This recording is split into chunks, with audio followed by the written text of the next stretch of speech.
Oke, saudara sekalian, saya kira ini memang video ini menampilkan sesuatu yang sangat memprihatinkan ya.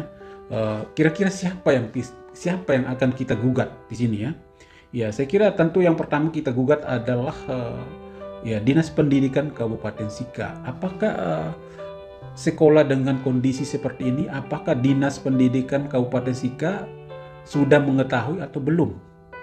Kalau sudah mengetahui, kenapa dibiarkan seperti ini? Kenapa dibiarkan anak-anak begitu tersiksa atau begitu sengsara ketika mereka harus berbahasa-bahasan di dalam ruang kelas, ya? Lalu kalau misalnya Dinas Pendidikan tidak mengetahui, kenapa tidak mengetahui ketika ada sekolah yang dengan kondisi rusak parah begini sudah sekian lama? Dengan kondisi yang parah seperti ini, tapi kok kenapa Dinas Pendidikan Kabupaten Sika tidak mengetahuinya? Itu yang pertama yang perlu kita gugat.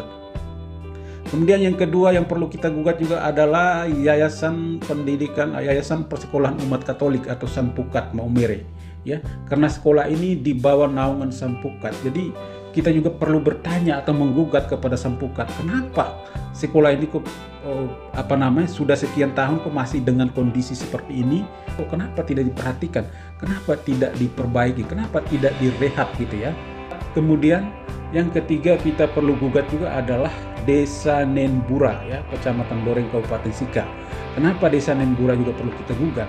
Karena saya tidak tahu ya, apakah di desa itu ada regulasi yang membolehkan atau tidak dana desa bisa digunakan untuk memperbaiki atau merehab gedung sekolah. Dalam hal ini adalah sekolah dasar. Apakah diperbolehkan atau tidak gitu ya. Tapi di sini saya mau menggugat ya. Desa Nenbura ini kan hampir 3 tahun ini saya mempelajari dari tahun 2023 itu pun ada dana desa yang masuk 1 miliar lebih. Kemudian tahun 2024 pun 1 miliar lebih, dan sekarang tahun 2025 pun 1 miliar lebih gitu ya.